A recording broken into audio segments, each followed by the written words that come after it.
सलाम, आदाब, नमस्कार। आइए जानते हैं पूरे बिहार की हर छोटी बड़ी खबर सिर्फ 15 मिनट में। लेकिन उससे पहले आप हमें कमेंट में जरूर बताइए कि ये वीडियो आप बिहार के किस जिले और किस गांव से देख रहे हैं।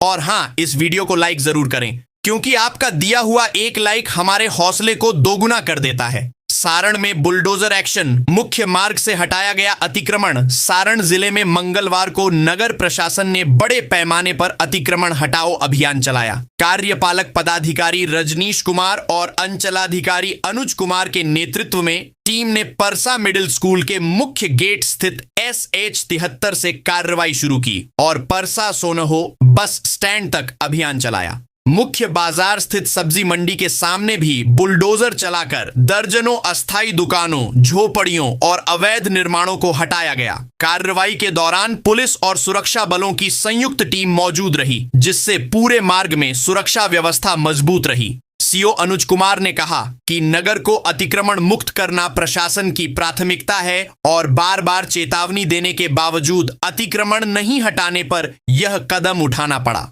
कार्यपालक पदाधिकारी रजनीश कुमार ने बताया कि अतिक्रमण हटाने के साथ जुर्माना भी लगाया जा रहा है। बिहार में अपराधों पर लगेगी लगाम, हाईवे पर लगेंगे हाईटेक कैमरे। बिहार में अपराध नियंत्रण और यातायात व्यवस्था को मजबूत करने के लिए हाईवे पर हाईटेक कैमरे लगाए जाएंगे। ये कैमरे ऑटोमेटिक नंबर प्लेट रिकॉग्निशन तकनीक से लैस होंगे, जो अंधेरे में भी वाहनों की नंबर प्लेट को स्पष्ट रूप से कैद कर सकेंगे। प्रशासन का कहना है कि इस तकनीक से अपराधियों तक पहुंचना आसान होगा और यातायात व्यवस्था भी अधिक प्रभावी होगी। करीब 3 करोड़ रुपए की लागत से 70 से अधिक जगहों पर अत्याधुनिक CCTV कैमरे लगाए जा रहे हैं। आरा नगर निगम क्षेत्र में पहले ही 350 कैमरे लगाए गए थे, जिनकी मदद से कई मामलों का खुलासा हुआ। SP राज ने बताया कि आरा छपरा 4 लेन, आरा पटना हाईवे और अन्य महत्वपूर्ण चौक चौराहों पर 22 कैमरे लगाए जाएंगे। पुलिस का कहना है कि CCTV फुटेज अपराधियों की पहचान और गिरफ्तारी में सबसे बड़ा हथियार साबित हो रहा है। आंध्र प्रदेश से शादी में आए युवक का गहनों से भरा बैग लेकर टेम्पो चालक फरार। बेतिया बस स्टैंड पर एक बड़ी चोरी की घटना सामने आई है। आंध्र प्रदेश के विजयवाड़ा निवासी शेख नागुल शादी समारोह में शामिल होने पूर्वी चंपारण के सुगौली पहुंचे थे। 27 नवंबर की शाम वे बेतिया बस स्टैंड पर उतरे और अपना बैग एक टेम्पो में 27 नवंबर की शाम वे बेतिया बस स्टैंड पर उतरे और अपना बैग एक टेम्पो में रखा। बैग में 50,000 रुपए नकद, 2.5 लाख रुपए के सोने की अंगूठी, 2,50,000 का ब्रेसलेट, 1 लाख रुपए का साईं बाबा फोटो वाला चेन, 30,000 का रिंग, कपड़े, मोबाइल और चार्जर समेत अन्य सामान थे। सामान उतारते समय अज्ञात टेम्पो चालक बैग समेत वाहन लेकर फरार हो गया। पीड़ित ने नगर थाना में प्राथमिकी दर्ज कराई है। नगर थानाध्यक्ष मनोज कुमार सिंह ने बताया कि मामले की जांच की जा रही है और आरोपी की तलाश जारी है। इस घटना से बस स्टैंड पर अफरा तफरी मच गई और यात्रियों में भय का माहौल बन गया। पुलिस का कहना है कि जल्द ही आरोपी को गिरफ्तार कर चोरी का पर्दाफाश किया जाएगा। RJD को बड़ा झटका। पूर्व सांसद विजय कृष्ण ने छोड़ी पार्टी। बिहार चुनाव में शिकस्त के बाद राजद को एक और झटका लगा है। पार्टी के वरिष्ठ नेता और पूर्व सांसद विजय कृष्ण ने राजद सुप्रीमो लालू प्रसाद को इस्तीफा भेजकर राजनीति से अलग होने का ऐलान किया है। 74 वर्षीय विजय कृष्ण ने लिखा है कि वे दलगत और सक्रिय राजनीति से अलग हो रहे हैं और राजद की प्राथमिक सदस्यता व सभी पदों से त्याग पत्र दे रहे हैं। विजय कृष्ण ने 2004 लोकसभा चुनाव में बाट सीट से जदयू उम्मीदवार के रूप में नीतीश कुमार को हराकर सनसनी फैलाई थी। वे कई बार मंत्री भी रहे। 2009 में टिकट न मिलने पर कुछ समय जदयू में रहे, फिर 2010 में राजद में लौट आए। एक मर्डर केस में उन्हें 2013 में उम्र कैद की सजा हुई थी और वे करीब 10 साल जेल में रहे।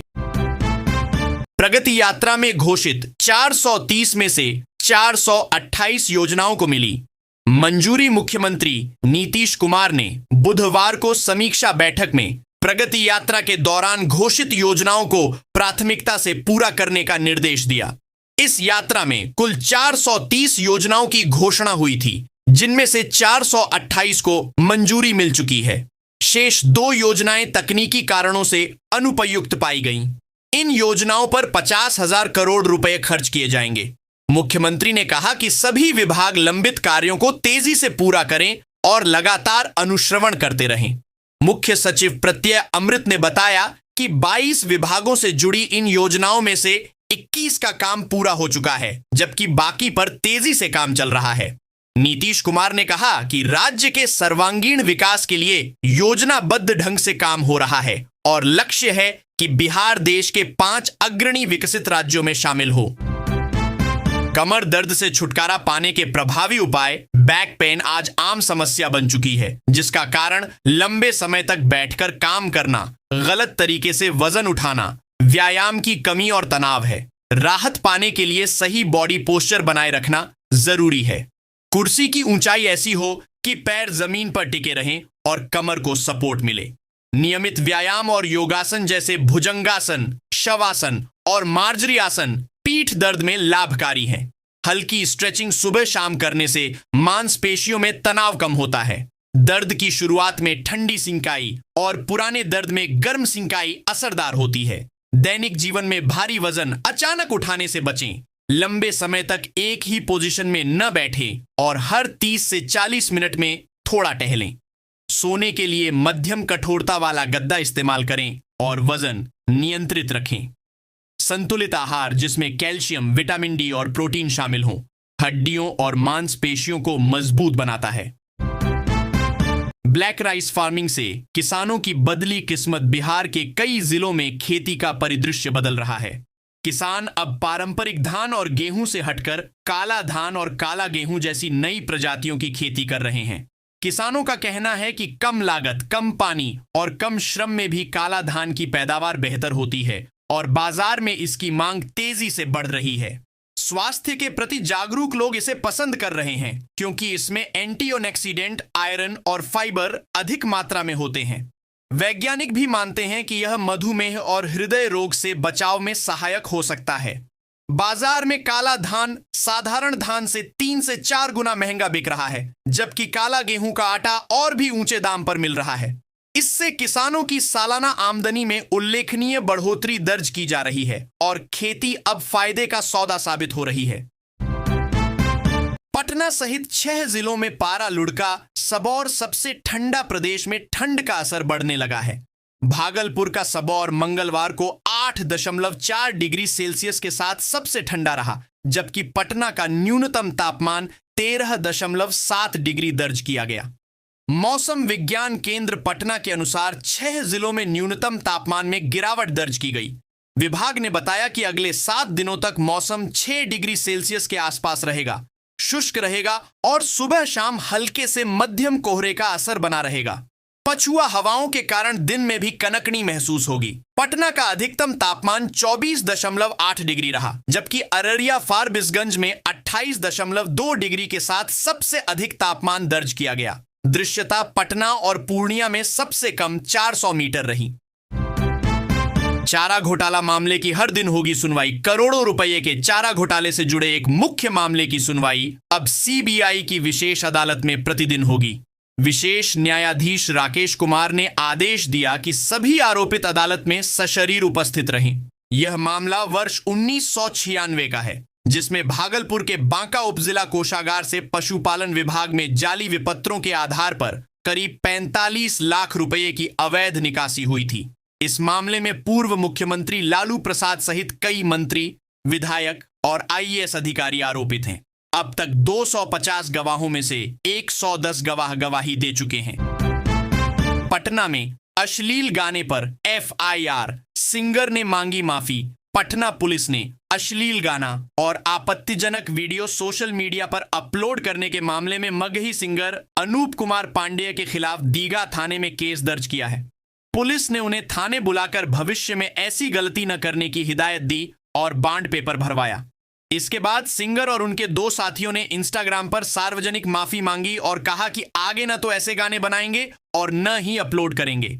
एसडीपीओ मोहिबुल्लाह अंसारी ने बताया कि पुलिस इंटरनेट मीडिया पर नजर रखे हुए है और जो भी अश्लील या जाति सूचक वीडियो अपलोड करेगा उसके खिलाफ कार्रवाई होगी। हाल के दिनों में ऐसे मामलों में तेजी से इजाफा हुआ है और चुनाव के दौरान भी इस तरह के गाने चर्चा में रहे थे। अवैध खनन के खिलाफ बिहारी योद्धा पुरस्कार मुख्यमंत्री सह खान एवं भूतत्व मंत्री विजय कुमार सिन्हा ने कहा कि बिहार में बालू, पत्थर और मिट्टी के अवैध खनन पर सख्ती जारी रहेगी। उन्होंने चेतावनी दी कि विभागीय अधिकारियों की कोताही पर कार्रवाई होगी। वित्तीय वर्ष 2024 से 25 में विभाग ने 3,500 करोड़ के लक्ष्य के विरुद्ध 3,569 करोड़ की उगाही की और चालू वर्ष में नवंबर तक 3,569 करोड़ की उगाही की और चालू वर्ष में नवंबर तक 1,530 करोड़ का संग्रहण किया है। अल्पसंख्यक छात्रों के लिए बड़ी सौगात, भागलपुर में बनेगा 560 बेड का आवासीय स्कूल। भागलपुर जिले के गोराडीह प्रखंड के पिथना में 2.90 एकड़ भूमि पर 560 बेड क्षमता वाला बिहार राज्य अल्पसंख्यक आवासीय विद्यालय बनाया जाएगा। 53 करोड़ 45 लाख रुपए की लागत से बनने वाले इस विद्यालय का निर्माण बिहार राज्य भवन निर्माण निगम की देखरेख में होगा। एजेंसी चयन के बाद 18 महीनों में भवन तैयार करने का लक्ष्य है। विद्यालय 9वीं से 12वीं तक संचालित होगा और प्रवेश प्रतियोगिता परीक्षा के आधार पर होगा। यहां निःशुल्क शिक्षा, ड्रेस, किताबें, रहने खाने की सुविधा, स्मार्ट क्लासरूम, बड़ा पुस्तकालय, कंप्यूटर लैब और खेल मैदान उपलब्ध होंगे। दरभंगा, अररिया और किशनगंज में ऐसे विद्यालय पहले से संचालित हैं और 28 जिलों में स्वीकृतियां दी जा चुकी हैं।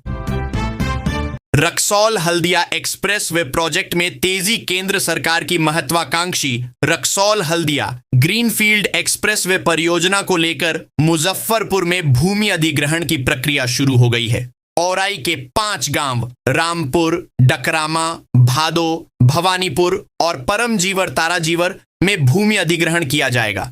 यह एक्सप्रेस वे जिले से होकर करीब 50 किलोमीटर गुजरेगा और मुजफ्फरपुर को पहला 6 लेन हाईवे देगा। परियोजना पूरी होने पर हल्दिया पोर्ट तक कनेक्टिविटी आसान होगी और नेपाल सीमा तक आवागमन सुगम बनेगा। वर्तमान में बंगाल जाने में 15 घंटे लगते हैं, लेकिन एक्सप्रेस वे बनने के बाद यह सफर मात्र 8 घंटे में पूरा होगा। NHAI ने मार्ग तय किया है जो रक्सौल से शुरू होकर मीनापुर, औराई, समस्तीपुर, बेगूसराय, लखीसराय और जमुई होते हुए हल्दिया तक जाएगा।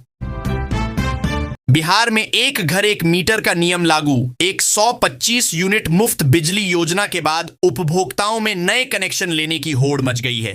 कई लोग एक ही मकान में अलग अलग नाम से कई कनेक्शन लेने की कोशिश कर रहे हैं ताकि ज्यादा मुफ्त बिजली मिल सके। विभागीय जांच में ऐसे आवेदन सामने आने पर बिजली विभाग ने सख्त आदेश जारी किया है कि एक मकान में केवल एक ही कनेक्शन मिलेगा। यदि अलग कनेक्शन चाहिए तो कोर्ट से जारी भूमि या घर के बंटवारे का रजिस्टर्ड दस्तावेज दिखाना होगा। स्पष्ट किया गया है कि चाहे एक ही मकान में 4 भाई रहते हों तब भी एक ही कनेक्शन का प्रावधान होगा। अलग मकान की स्थिति में ही अलग कनेक्शन मिल पाएगा। पति को छोड़ प्रेमी का थामा हाथ। अब धोखा मिलने पर थाने के चक्कर। मिर्जापुर की पुतुल देवी ने पति को छोड़ प्रेमी का साथ चुना था, लेकिन अब धोखा मिलने पर थाने के चक्कर काट रही है। उसने बताया कि 2010 में दीपक दास से शादी हुई थी, लेकिन संतान नहीं हुई। पति परदेश चला गया तो पड़ोस के रोहित दास से उसका प्रेम संबंध बन गया। पति ने दोनों को आपत्तिजनक स्थिति में देख साथ छोड़ दिया। इसके बाद प्रेमी ने जीवन भर साथ निभाने का वादा किया और 3 साल तक दोनों पति पत्नी की तरह रहे।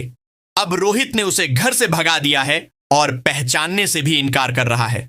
पुतुल रोते हुए थाना पहुंची और कहा कि चाहे जो हो, अब वह प्रेमी के ही साथ रहेगी।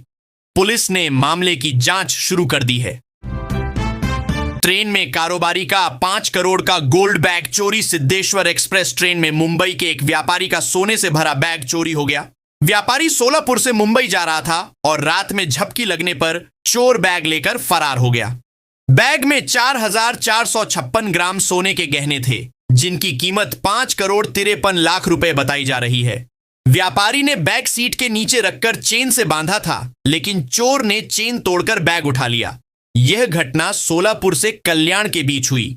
कल्याण जीआरपी ने व्यापारी की शिकायत पर बीएनएस की धारा 305 लागू की। सी के तहत मामला दर्ज किया है। पुलिस ने बताया कि अभी तक कोई गिरफ्तारी नहीं हुई है और आरोपी की तलाश जारी है।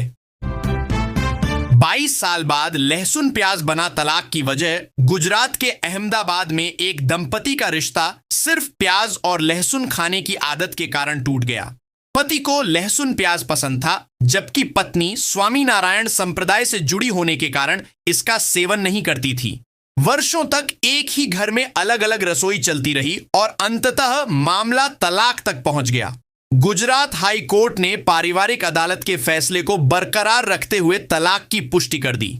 अदालत ने कहा कि प्याज लहसुन का सेवन दोनों पक्षों के बीच विवाद का मुख्य कारण था। पत्नी ने तलाक का विरोध नहीं किया, बल्कि गुजारा भत्ते को लेकर चिंता जताई। यह शादी 2002 में हुई थी और 23 साल बाद पति ने तलाक की मांग की थी। भभुआ में अतिक्रमण हटाओ अभियान बेअसर। भभुआ नगर में एक सप्ताह तक लगातार अतिक्रमण हटाओ अभियान चलने के बावजूद स्थिति फिर से पूर्ववत हो गई है। नगर परिषद ने वेंडर जोन से घुमटी हटवाई थी, लेकिन दुकानदार अब ठेला पर दुकान लगाने लगे हैं।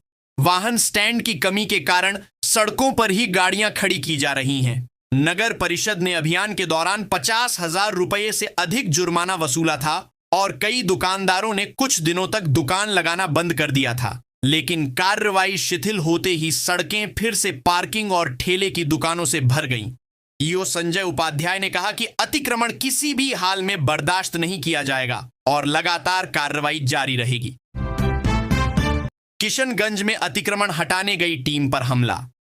किशनगंज शहर के खगड़ा में अतिक्रमण हटाओ अभियान के दौरान मंगलवार को नगर परिषद की टीम पर स्थानीय लोगों ने हमला कर दिया।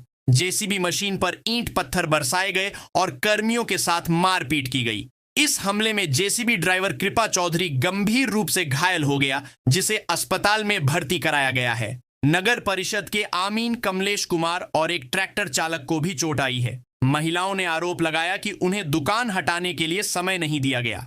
नगर परिषद ने बताया कि पहले ही माइकिंग कर दुकानों को हटाने की अपील की गई थी। कार्यपालक पदाधिकारी प्रवीण कुमार ने कहा कि सरकार के निर्देश पर अतिक्रमण मुक्त अभियान चल रहा है और उपद्रवियों को चिन्हित कर मुकदमा दर्ज किया जाएगा। बैन के बाद भी खुलेआम बिक रही कैंसर फैलाने वाली मछली सरकार द्वारा प्रतिबंधित किए जाने के बावजूद मुरलीगंज प्रखंड के बाजारों में थाई मांगुर मछली खुलेआम बिक रही है। शाम होते ही हाट बाजार, गौशाला चौक, मीरगंज, बलुआहा घाट और अन्य चौक चौराहों पर यह मछली आसानी से मिल जाती है। देशी मछलियों की तुलना में यह बेहद सस्ती है। जहां देशी मछलियां 250 से 600 रुपये किलो बिकती हैं, वहीं थाई मांगुर 100 से 150 रुपये में उपलब्ध है। गरीब परिवार इसकी ओर आकर्षित हो रहे हैं, लेकिन उन्हें इसके गंभीर स्वास्थ्य दुष्प्रभाव का अंदाजा नहीं है। बताया जाता है कि इसे गंदे पानी में पाला जाता है और वजन बढ़ाने के लिए हार्मोन ऑफ केमिकल का इस्तेमाल होता है। इससे कैंसर, लिवर किडनी नुकसान और हार्मोन असंतुलन का खतरा रहता है। सुप्रीम कोर्ट और एनबीएफसीआर ने इसे खतरनाक प्रजाति घोषित कर प्रतिबंध लगाया था,